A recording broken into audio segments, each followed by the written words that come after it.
আজ হচ্ছে পুজোর সপ্তমী। সপ্তমীতে জানাই তোমাদের অনেক শুভেচ্ছা।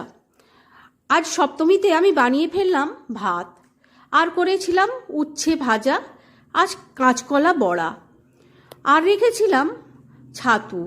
এই ছাতুটা এই মা আসার সময়ই পাওয়া যায়, তাই একে দুগ্গা ছাতুই বলা হয়। সেইটাকে আমি ঝাল বানিয়ে নিয়েছিলাম।